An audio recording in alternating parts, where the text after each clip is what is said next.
ఎన్నికలు వచ్చారు కాబట్టి కూటమి వచ్చింది కాబట్టి అమరావతి భవిష్యత్తు అంటే మామూలుగా ఒక జ్యోతిష్యుడిగా అంటే మీరు అంటే ఆ జ్యోతిష్య గ్రహ బలం ఇలాంటి వాటి ద్వారా ఫ్యూచర్ ని కూడా అంచనా వేస్తూ ఉంటారు కాబట్టి అడుగుతున్నాను.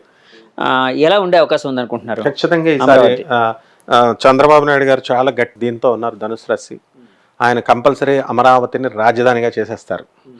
మొత్తం సత్వర నిర్మాణాలు టకా టకా చకా చకా జరిగిపోతాయి.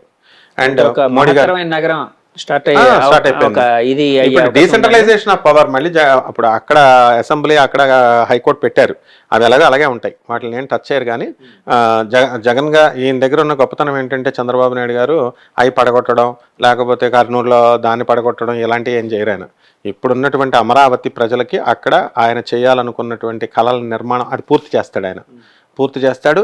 రాజధానికి సుస్థిరంగా ఇది క్యాపిటల్, ఈ స్టేట్కి క్యాపిటల్ ఇదని. అరే చిన్న పిల్లలకి నోట్స్ రాసుకోవడానికి which is the capital of Andhra Pradesh అంటే చెప్పడానికి ఆన్సర్ లేదు. కర్నూలు అని చెప్తారా, వైజాగ్ అని చెప్తారా, విజయవాడ అని చెప్తారా? అప్పుడు ఆబ్జెక్టివ్ మేము క్వశ్చన్స్ అడుగుతాము, క్వశ్చన్స్ అడిగిన స్టూడెంట్ ఏం రాస్తాడు? అరే మొత్తం జిల్లాలన్నింటినీ కూడా నెంబర్ ఆఫ్ జిల్లాలు డిస్ట్రిక్ట్ కేసీఆర్ పాలసీని ఉపయోగించి ఆయన మొత్తం అన్ని విడగొట్టేశారు వీళ్ళు. సో ఇలా చేసినటువంటి వాళ్ళకి ఏమవుతుందంటే ప్రజలు ఏం చేస్తారంటే ఏదో ఒకసారి చూస్తారు, ప్రజలు చేస్తారు కదా మనకి ఓట్లు ఎక్కువ పడతాయి కదా అని కేసీఆర్ గారు కూడా ఇక్కడ అలాగే చేశారు, మొత్తం దించిపడేశారు. ఇప్పుడు సేమ్ పరిస్థితి జగన్ గారికి కూడా ఏంటంటే మనం పరిపాలన ఎలా ఉండాలంటే చక్కగా డిగ్నిఫైడ్గా ఉండాలా, సిస్టమ్ని గౌరవించాలా. అండ్ ముఖ్యంగా ఏంటంటే ఇప్పుడు ఈ జగన్ గారు కానీ చంద్రబాబు నాయుడు గారు కానీ ఏ ముఖ్యమంత్రి అయినా సరే చేసే తప్పుల పనులు ఏంటంటే బ్యూరోక్రాట్స్ని గౌరవించాలా. బాగా ఐఏఎస్ ఐపీఎస్ ఆఫీసర్స్ ఉన్నారు, ఎందుకు చదివారు వీళ్ళు? ఐఏఎస్లు ఐపీఎస్లు ఎందుకు చదివారు? వాళ్ళకు ఒక ఆలోచన, నిర్మాణాత్మకమైనటువంటి ఆలోచన, కన్స్ట్రక్టివ్ స్టెప్స్తో వేస్తారు వాళ్ళు. అది వేసినప్పుడు వాళ్ళు ఏంటంటే వాళ్ళని సలహాలు అడిగితే చీఫ్ సెక్రటరీలు ఉన్నారు, ప్రిన్సిపల్ సెక్రటరీస్ ఉన్నారు, డిస్ట్రిక్ట్ కలెక్టర్స్ ఉన్నారు, చక్కటి ఇది ఇస్తారు. వీళ్ళిద్దరూ పొలిటీషియన్స్. వీళ్ళు అడ్మినిస్ట్రేషన్లో వాళ్ళకున్న అనుభవం వీళ్ళకి వస్తుందా? రాదు. వాళ్ళకున్న లోతైన ఆలోచన అనేది వీళ్ళకి రాదు. వీళ్ళకి మేనేజ్మెంట్ తెలుసు, ప్రజల్ని ఎలా మ్యానిపులేట్ చేయాలో తెలుసు, ప్రజల్ని ఎలా మేనేజ్ చేయాలో తెలుసు, అది తెలుస్తుంది. కానీ గుడ్ గవర్నెన్స్ని అందించాలంటే వీళ్ళంతా కూడా బ్యూరోక్రాట్స్తో కలిసి వర్క్ చేసినప్పుడు ఖచ్చితంగా నాణ్యమైనటువంటి పరిపాలన అనేటటువంటిది ప్రజలకు ఇస్తారు. కాబట్టి చంద్రబాబు నాయుడు గారి జాతకరీత్యా కంపల్సరీ మనకి ఆంధ్రప్రదేశ్ యొక్క జాతకరీత్యా కంపల్సరీ రాజధాని అనేటటువంటిది ఈ 5 సంవత్సరాల్లో నిర్మాణం పూర్తయిపోతుంది. విశాఖపట్నం ఎలా ఉంటే బాగుంటుందండి? అంటే ఎలా ఉండబోతుంది? ఎందుకంటే ఇప్పుడు మొన్నటి వరకు జగన్ గారు అయితే మళ్ళీ వస్తే విశాఖను రాజధానిగా చేస్తానని చెప్పి అక్కడ వాళ్ళ నాయకులు అయితే అరేంజ్మెంట్స్ చేసుకున్న దాఖలాలు కూడా ఉన్నాయి. అలాంటి ఇవి కూడా చర్యలు కూడా ఉన్నాయండి. కొంతమంది పలానా గ్రౌండ్ అని చెప్పి, కొంతమంది ఇంకో గ్రౌండ్ అని చెప్పి రకరకాలు ఇవన్నీ చేశారు. ఒకవేళ జగన్ గారు గెలవబోతున్నారు, గెలిస్తే పక్కగా అక్కడే మొత్తం సంబరాలు స్టార్ట్ అయ్యేవి. అలాంటిది ఇప్పుడు జగన్ గారు అంటే వైసీపీ పార్టీ ఒక ఫెయిల్యూర్కి లోనైంది, కూటమి అధికారంలోకి వచ్చింది కండి. సో అమరావతి అనేది బాగా డెవలప్ అవుతుంది. విశాఖపట్నం అనే దాన్ని వీళ్ళు అంటే ఒక ఎనలిస్ట్గా అయినా చెప్పండి, లేకపోతే జాతక పరంగా అయినా చెప్పండి, ఎలా చేసే అవకాశం ఉంది? చంద్రబాబు గారు, పవన్ కళ్యాణ్ గారు అండ్ మోదీ గారు బ్రహ్మాండంగా చేస్తారు. వాళ్ళు చేసేది ఏంటి? డెవలప్మెంట్ ప్రజలే చేయించుకుంటారు. ఇప్పుడు విశాఖపట్నంలో మొదటక్షరం వి, విజయవాడలో మొదటక్షరం వి, వృషభ రాశికి చెందింది. ఈ రెండు ఒకటే. చంద్రబాబు నాయుడు గారు వీళ్ళంతా కూడా ఈ విశాఖపట్నాన్ని అణిచేయాలా, లేకపోతే దాన్ని పాడు చేసేయాలా ఏం ఉండవు. It's a part of our state, Andhra Pradesh state. విజయవాడని ఎంత డెవలప్ చేస్తారో పని కట్టుకొని పాడు చేస్తారు అంటలేదండి నేను అనేది. అక్కడ రాజధాని అని అనుకున్నారు కదా, అవ్వదు కదా, అవ్వట్లేదు కదా ఇప్పుడు. ఎందుకంటే అమరావతి ఫస్ట్ నుంచి వీళ్ళు స్టాండ్ అమరావతి. సో అమరావతిని పక్కాగా చేస్తారు, ఒక కొత్త నగరాన్ని నిర్మిస్తారు. సో విశాఖపట్నం ఎలా అయ్యే అవకాశం ఉంది అన్నది. విశాఖపట్నము కొన్ని బిల్డింగ్స్ వస్తాయి, పరిపాలనాపరమైనటువంటి బిల్డింగ్స్. చంద్రబాబు నాయుడు గారికి ఒక విజన్ ఉంది. ఆయన డెఫినెట్గా వైజాగ్ని ఏమి చేసి వైజాగ్ ప్రజలను ఏమి చెడు చేసుకోరు. ఇప్పుడు ఉదాహరణకి ఇప్పుడు జగన్ గారు చేసేస్తానన్నారు వైజాగ్, విశాఖపట్నం ప్రజలే లేదు ఓట్లు. అటువంటిప్పుడు మీకు ప్రజలు జగన్ని మోసం చేశారు. ప్రజలు నేను చేస్తానన్నాడు, ఇవ్వాలిగా, మరి కొంచెం సమయం ఇవ్వాలి కదా. అలాగే చంద్రబాబు నాయుడు గారికి ప్రజల నాడి తెలుసు. చంద్రబాబు నాయుడిని ప్రజలు నమ్మకపోవడం కాదు, ప్రజలను చంద్రబాబు నాయుడు గారు నమ్మరు. కాబట్టి విశాఖపట్నాన్ని is very cautious, very intelligent gentlemen ఆయన, తెలివైన అమాయకుడు ఆయన. కాబట్టి ఆయన అమాయకుడు అంటే చంద్రబాబు గారు ఎందుకు ఆ మాట అన్నారు మీరు? చెప్తాను. ఇప్పుడు ఆయన చాలా మేధావి. ఇప్పుడు ఒకసారి బాసర్లో మేమంతా కలిసి, చంద్రబాబు నాయుడు గారు మేమంతా కలిసి వెళ్ళాం. వెళితే ఆయన ఓపెన్ వ్యాన్ లో ఉండి బాసర సరస్వతీదేవి వైభవాన్ని ఒక వేద పండితుడిలాగా ఆయన చెప్తున్నారు. అది వ్యాస మహర్షి ఇక్కడికి వచ్చేవాడు, ఇసుకని వేసేవాడు, అక్కడ అమ్మవారు ఇలా తయారైంది. ఇట్లా ఆయన ఏ ఫీల్డ్లోకి వెళితే ఆ ఫీల్డ్లో అంత నిష్ణానత డెప్త్కి వెళ్ళిపోతాడు ఆయన. అలాగే సాఫ్ట్వేర్ రంగాన్ని చేసినప్పుడు సీఈఓగా నారాయణమూర్తి గారితో, సుధామూర్తి గారితో అనేక సార్లు కూర్చున్నప్పుడు, ఆ సుధామూర్తి ఆంటీతో కూడా నేను చాలాసార్లు కూర్చున్నప్పుడు ఆయన అంత లోతుగా వెళ్ళి చక్కగా చేస్తాడు. తెలివైన వాడు, అమాయకుడు. ఎందుకంటే ఇప్పుడు కొంతమంది వాళ్ళ ఎమ్మెల్యేలను తీసుకున్నాడు. ఒకానొక సమయంలో ఎన్టీ రామారావు గారు, చంద్రబాబు నాయుడు గారు యొక్క పూర్వ వైభవం గుర్తు చేస్తున్నాను మీకు. ఒక ఎమ్మెల్యే క్యాండిడేట్కి క్యాంపెయిన్ చేయడానికి చంద్రబాబు నాయుడు గారు కానీ, పార్టీ అధ్యక్షుడు ఎన్టీ రామారావు గారు కానీ అసలు రాజమండ్రి, కాకినాడ లాంటి ఊరే వచ్చేవారు కాదు. ఇప్పుడు సార్ మీరు వస్తేనే కానీ కౌన్సిలర్ పోస్ట్ కూడా గెలవట్లేదంటే హైదరాబాద్లో ఉన్న రహమత్ నగర్కి కూడా చంద్రబాబు నాయుడు గారు వచ్చిన సందర్భాలు ఉన్నాయి. అంటే వీళ్ళు ఏం చేస్తున్నారంటే ఇప్పుడున్న నాయకులు మిస్లీడ్ చేస్తున్నారు. అటు జగన్ గారిని మిస్లీడ్ చేస్తున్నారు, ఇటు చంద్రబాబు నాయుడు గారిని మిస్లీడ్ చేస్తున్నారు, అధినేతల్ని మిస్లీడ్ చేస్తున్నారండి. వీళ్ళు వినకూడదు మరి. అంతే మరి, మీరు రాకపోతే లేదు సార్ అంటే వీళ్ళు డిగ్నిటీని తగ్గించేసుకొని వచ్చేస్తున్నారు. అంటే ఆయన కూడా పాప అమాయకుడే. జగన్ కూడా డబ్బులు ఇస్తే ఓట్లు పడితే ఆయన ఒక స్ట్రాటజీ పెట్టుకున్నారు, బటన్ నొక్కడం, పేద ప్రజలకు అందించడం అని. కాబట్టి ఆయన ఎక్కువ సార్లు బటన్ నొక్కడమే జనాల నుంచి మీరు రాకూడదని బటన్ నొక్కడానికి ఇదైందండి. తప్పకుండా ఎక్కువ బటన్ ఆయన ఒక పాలసీ పెట్టుకున్నారు. ఏంటంటే వేసినా వేయకపోయినా చూడండి, జగన్ క్రికెట్గా ఉండాలి అని అనుకుంటే కనుక, క్రూరంగా ఆలోచించాలనుకుంటే ఇప్పుడు నేను ఇంకా అవి చేస్తా ఇవి చేస్తా అని చెప్పి రావచ్చు. కానీ అట్లా కాకుండా ఆయన నా అభివృద్ధిని ఎజెండాగా పెట్టుకొని నేను వస్తానన్నాడు, ఓడిపోయాడు. 2019లో కూడా చంద్రబాబు నాయుడు గారు ఇవి చేస్తా అవి చేస్తా అని రాలా, ఆయన చేసిన అభివృద్ధిని చూపించుకొని వచ్చాడు. అభివృద్ధిని ఎజెండాగా చేసుకొని వచ్చినప్పుడు ప్రతిసారి కూడా ఏ పార్టీ అయినా ఓడిపోతుంది. అంటే అలా కదండి, ప్రజలకి కావాల్సినంత అభివృద్ధి వీళ్ళు చేయలేదు, ప్రజల్ని సంతృప్తి పరచకపోవడం వల్లనే అభివృద్ధి అనే దాన్ని వీళ్ళు చెప్పుకుంటున్నా కూడా ప్రజలు యాక్సెప్ట్ చేయట్లేదేమో. ఎందుకంటే ప్రజలు ఏదేదో ఊహిస్తుంటారు, ఈ పాటికి ఒక టకటకమని ఏదో అయిపోవాలని ఊహిస్తారు. ప్రజల్ని ఎప్పటికీ మనం సంతృప్తి పరచలేం. సచిన్ టెండూల్కర్ బ్యాట్ పట్టుకుంటే ప్రతిసారి 100 కొట్టాలనుకుంటారు, కొట్టాడా? వరల్డ్ కప్ లో కూడా కొట్టలేకపోయాడు. అప్పుడు వెంటనే దింపేస్తారు, డిసప్పాయింట్ అయిపోతారు. అలాగే ఇప్పుడు ఒక 3,000 రూపాయలు చొప్పున ఇస్తున్నాడు ఆయన, నాకు రావట్లేదండి అంటారు. నువ్వు అప్లై చేసుకుని నీకు అర్హత ఉంటే గవర్నమెంట్ సిస్టమ్ ఎప్పుడు ఉంటుంది. గవర్నమెంట్ సిస్టంలో ఎలా ఉంటుందంటే జగన్ గారు చేసిన, చంద్రబాబు నాయుడు గారు చేసిన సిస్టమ్ని గౌరవించారు వాళ్ళిద్దరు. వాళ్ళేమి వెళ్ళిపోయి సిస్టమ్ లోకి వెళ్ళిపోయి యూటర్న్ తీసేసుకొని ఏం చేయాల. ఇప్పుడు వాళ్ళు ఏంటి, మనకి ఇప్పుడు ముఖ్యమంత్రి గారు వెళ్ళిపోయారు, ఆయన కొత్త ముఖ్యమంత్రి వచ్చాడు, పర్సన్స్ మారినా ప్రభుత్వం నడుస్తుంది, సిస్టమ్ ఉంది మనకి. అలాగే మోడీ గారు వచ్చారు, అంతకుముందు ఇందిరాగాంధీ గారు వెళ్ళిపోతే ఇందిరాగాంధీ లేకపోతే దేశమే లేదన్నారు, మొరార్జీ దేశాయ్ వచ్చి అంతకంటే అద్భుతంగా పరిపాలించాడు.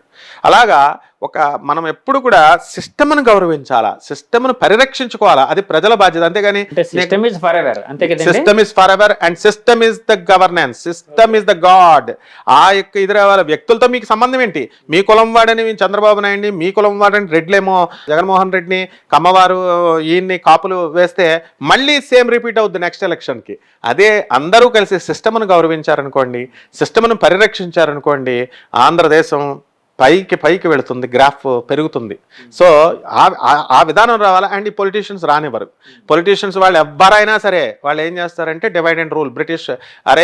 బ్రిటిష్ స్కూల్లో చదువుకున్నాను నేను, Anglo Indian schools. British principal ఏంటి, డివైడ్ అండ్ రూల్ అన్నాడు. వాళ్ళ ఇన్ఫ్లుయెన్స్ మన పొలిటీషియన్ల మీద బాగుందంటారా? వాళ్ళే బెస్ట్, అసలు బ్రిటిష్ వాళ్ళే బెస్ట్ మన పొలిటీషియన్స్ కంటే 100% చెప్తున్నా. ఎందుకంటే బ్రిటిషర్స్ విమర్శిస్తారు, వాళ్ళు ఇచ్చిన లైట్ మనం వాడుకుంటున్నాము, ట్రైన్ వాడుకుంటున్నాము. బ్రిటిషర్స్ కడితే ఫస్ట్ గోదావరి బ్రిడ్జ్ ఇప్పుడు కూడా మొన్నటి దాకా మా చిన్నప్పుడు మేము అంతా వాడుకునే వాళ్ళం. సెకండ్ గోదావరి బ్రిడ్జ్ దేవాసింగ్ అని చెప్పేసి, థర్డ్ గోదావరి బ్రిడ్జ్ దేవాసింగ్ అని చెప్పేసి మా అంకులే కట్టాడు. He is the railway board chairman and senior divisional engineer రైల్వేస్లో ఉన్నప్పుడు డాక్టర్ ఆంటీ సుష్మా ఆంటీ అని చెప్పేసి ఇక్కడే లాలాగూడల హాస్పిటల్లో చేస్తున్నాము. మా కళ్ళతో చూసాం మేము అదంతా. సో ఈ ఎప్పుడు కూడా సిస్టమ్ అనేటటువంటిది గవర్నమెంట్ ఎంప్లాయీస్ని ప్రతి ఒక్కళ్ళు విమర్శిస్తారు. ఆ గవర్నమెంట్ ఎంప్లాయీస్ లేకపోతే ఒక్క పని జరగదు.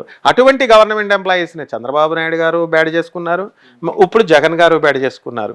గవర్నమెంట్ ఎంప్లాయీస్కి వాళ్ళకి ఇచ్చేటటువంటి రెస్పెక్ట్ వాళ్ళకి ఇవ్వాలి. మళ్ళీ ప్రజలు ముఖ్యంగా తెలుసుకోవాల్సింది. లేకపోతే ఎట్లా? ఇప్పుడు సిస్టమ్, అందువల్ల వ్యక్తులు మనకొద్దు, కులాలు మనకొద్దు, సెక్యులర్గా ఉండాలి. అండ్ సిస్టమ్ను మనం రక్షించుకునే విధానంలో ప్రజలు వచ్చినప్పుడు తప్పకుండా ఈ కక్షలు కార్పణ్యాలు ఉండవు, దేశం ప్రగతిలోకి వెళ్తుంది. సార్ ఇందాక ఒక మాట అన్నారు, చంద్రబాబు నాయుడు గారు తెలివైన అమాయకుడు అని. అమాయకుడిది అంటే మనం టాపిక్ డైవర్ట్ అయ్యి చెప్పండి. అంటే ఇప్పుడు ఈ ఎమ్మెల్యేలు వస్తున్నారు, సార్ ఇలా చేయండి సార్ అని చెప్పేసి. అంటే మీ ఉద్దేశం ఆయన ఎవరేం చెప్పినా నమ్ముతారు. ఆయన పర్సనల్ అనుభవం ఉంది. అవునా? ఆయన ఒకసారి డాక్టర్ రాజశేఖర రెడ్డికి 30 సంవత్సరాలు వెనక్కి వెళ్ళిపోవడానికి మీరే సార్ అవకాశం ఇచ్చారని నేను చంద్రబాబు నాయుడు గారిని డైరెక్ట్ అడిగాను. మిగతా ప్రొఫెసర్స్ మాడుగుల నాగపండి శర్మ కూడా వచ్చాడు. మేము చంద్రబాబు నాయుడు గారి ఇంట్లో జూబ్లీహిల్స్లో మేము కలిసినప్పుడు అంటే ఆయన ఎంత గొప్ప వ్యక్తి అంటే కోతల కొయ్యుడు, ఎక్కువ మాట్లాడాడు. ఆయన హుందాగా మీ అందరి సపోర్ట్ నాకు కావాలా అన్నారు. That's all man. Chandrababu Naidu is a man of action, not a man of words అని సీనియరు. ఆ సీనియర్ని ఎగతాళి చేశారు వీళ్ళంతా, అది తప్పది. అలాగే ఈ చేసినటువంటి వాళ్ళందరూ ఆయన్ని ముసలుడు అని చాలా సార్లు అన్నారు. అంటే వైసీపీ నాయకులు అనేవారు ఆయనే నవయువకుడిలా పరిగెట్టి వీళ్ళని ఓడించేశారు. అంతే కదండి? అంతే. మరి పని రాక్షసుడు అంటూ ఉంటారు చంద్రబాబు నాయుడు గారు, ఎన్టీ రామారావు గారు, జగన్ గారు, వీళ్ళంతా నవ్విన వాళ్ళు వీళ్ళంతా పోయారు, విమర్శించిన వాళ్ళంతా పోయారు. వీళ్ళంతా పని రాక్షసులే. చంద్రబాబు నాయుడు గారు పాపం నిద్రపోడు. ఆయన ఎన్టీ రామారావు గారు, ఇందిరాగాంధీ వీళ్ళంతా జస్ట్ 3 to 3.5 hours మాత్రమే పడుకుంటారు. And is a very self disciplined man. I know him personally. కాబట్టి ఆయన ఏంటంటే ఎక్కువ కోతలు కోయడు, is a man of action. ఇప్పుడు ఆయన డైరెక్షన్స్ ఒక పసిపిల్లాడిలాగా ఉంటాయి ఆయన ఇంటర్వ్యూస్. నేను ఇది చేశాను, 14 సంవత్సరాలు ముఖ్యమంత్రిని నేను చేశానంటే వీళ్ళు వెటకారాలు ఆడేవారు. ఏమిటి మీరు 14 సంవత్సరాలు అని చెప్పుకుంటున్నారంటే, ఎస్ ఆయన గురించి ఆయన చెప్పుకుంటాడు. నువ్వు చెప్తావా? లేకపోతే నీ గొప్పలు నువ్వు చెప్పుకుంటావు. ఒక మామూలు పర్సన్ వాడి గొప్పలు వాడు చెప్పుకుంటాడు ఛాన్స్ ఇస్తే. ఒక సీఎంగా, నేషనల్ ఫ్రంట్గా మొత్తం రాజ్యాంగాన్ని ఏకత్రాటి మీద తీసుకొచ్చినాడు. Indian politics, not state politics చెప్పుకోడా ఆయన? అలాగే జగన్ గారు 18 సంవత్సరాలు ఆయన్ని జైల్లో పెడితే 18 నెలలు ఒంటరి హ్యాండ్తో సోనియా గాంధీని ఒక కిక్ ఇచ్చినటువంటి వ్యక్తి చరిత్రలో ఉంటారా? Never, no one dares. మీకు ఈ సందర్భంగా నేను చెప్పండి సార్, ఈ సందర్భంగా ఒకటి చెప్తాను. బెంగాల్లో ఒక వ్యక్తి ఉండేవాడు, మన అన్నా హజరే లాగా.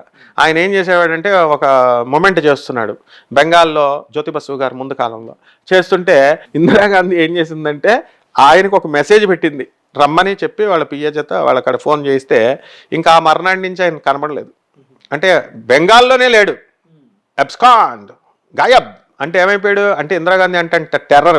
వామ్మో, ఇందిరాగాంధీ పిలవడమే, మనం ఆయన దగ్గరికి వెళ్ళడమే, మళ్ళీ వెళ్ళిన తర్వాత మళ్ళీ తిరిగి రావడమే, ఇదంతా అసంభవం. కాబట్టి అంటే ఇందిరాగాంధీ అంటే అంత ఫెరోషియస్ భయం. అలాగే జగన్ అంటే ఒక భయం వాళ్ళకు ఉంది. కాబట్టి ఈ మిగతా వాళ్ళ వల్ల పాడైపోయారు. ఈ మిగతా నాయకులు తప్పుదోవ పట్టించారు వీళ్ళని.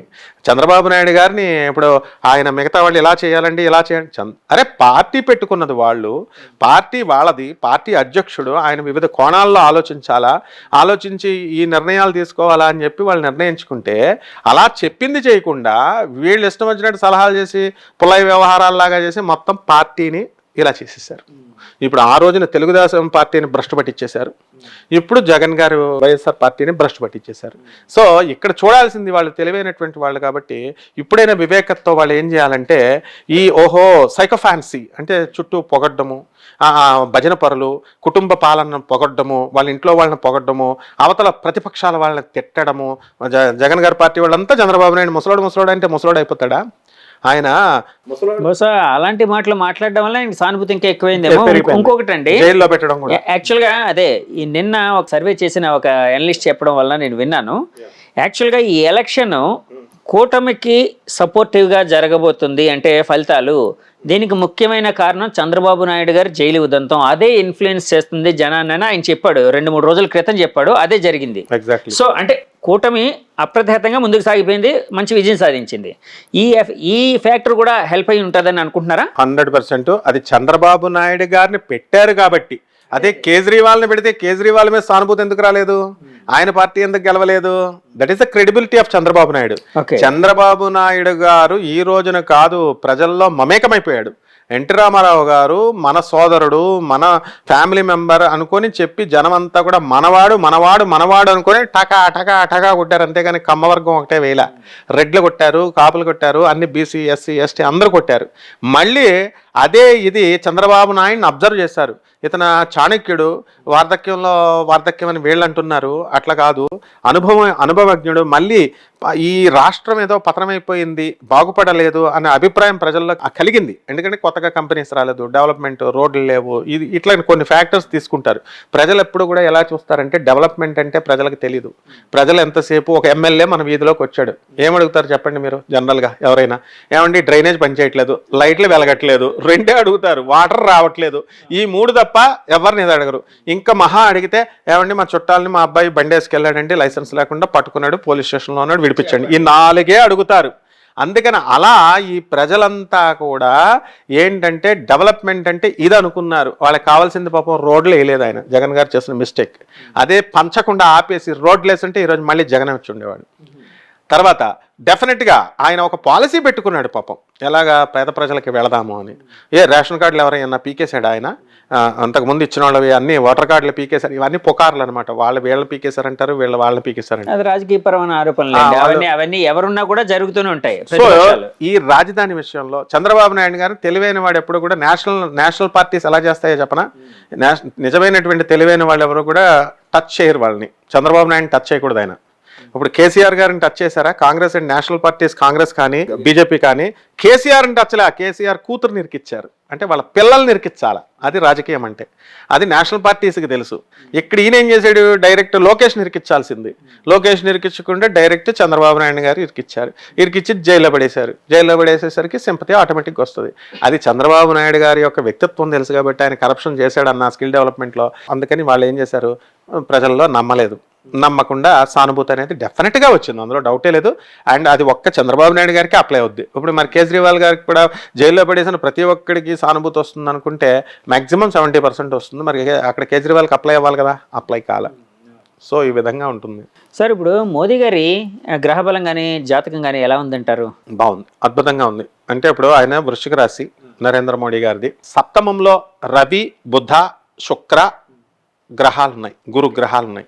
ఆ గురుగ్రహం అనేటటువంటిది మే 1, 2024 సంవత్సరం నుంచి లగ్నాన్ని చూస్తుంది, ఆ రాశిని చూస్తుంది, జన్మాన్ని చూస్తుంది కాబట్టి డెఫినెట్గా మళ్ళీ ఆయనే ప్రధానమంత్రి అవుతున్నారు. కానీ ఇక్కడ ఏమైందంటే అక్కడ రవి, శుక్ర, బుధ గ్రహాలు కలిసినాయి. అర్ధాష్టమ శని నడుస్తున్నాడు, పంచమ రాహువు నడుస్తున్నాడు, ఇంకా ముండివాడైపోతాడు. ఇప్పుడు రిజర్వేషన్ సిస్టమ్, డాక్టర్ అంబేద్కర్ గారు ఇచ్చినటువంటి రిజర్వేషన్ సిస్టమ్ను ముట్టుకోబోయారు. No, they should not touch. ఎందుకంటే ఏ వైజ్ పొలిటీషియన్ అయినా సరే ఒక లెజసీ కంటిన్యూ అవుతుంది. రిజర్వేషన్ సిస్టమ్ అని నేను ముట్టుకుంటానంటే కాంగ్రెస్ పార్టీకి ఆటోమేటిక్గా ప్లస్లు వచ్చేసినాయి. ఇప్పుడు అవి తీసేస్తారండి, ఈ ఏదో అమెండ్మెంట్ చేసేస్తున్నారు. ముందు ప్రచారం చేసేదే ఈ కార్యకర్తలు. ఆయన పాపం మోడీ అసలు చెప్పనా లేదు. అండ్ మనీ డిమానిటైజేషన్ చేశారు. అప్పుడు కూడా పాపం పేదవాళ్ళందరూ కూడా డిమానిటైజ్ అయినప్పుడు వాళ్ళు ఏం బాధపడలేదు, ఎందుకంటే లైన్లో వెళ్ళి నుంచున్నారు. కానీ అంబానీలు, ఇలాంటి వాళ్ళు, అదానీలు, ఇలాంటి వాళ్ళంతా కూడా వాళ్ళ ఇంటికి వచ్చి బ్యాంక్ మేనేజర్లు వాళ్ళ పర్సంటేజ్ వాళ్ళు తీసుకుని మార్చేశారు. సో క్యాపిటలిస్టులను ఎప్పుడు మార్చలేం. క్యాపిటలిస్టులు వాళ్ళు ఎప్పుడూ సుఖపడుతూనే ఉంటారు. ఆల్ ఎమ్మెల్యేస్, ఆల్ ఎంపీస్ నాకు తెలుసు అనమాట, ఎందుకంటే నేను చూశాను కాబట్టి. వాళ్ళెవరో లైన్లలో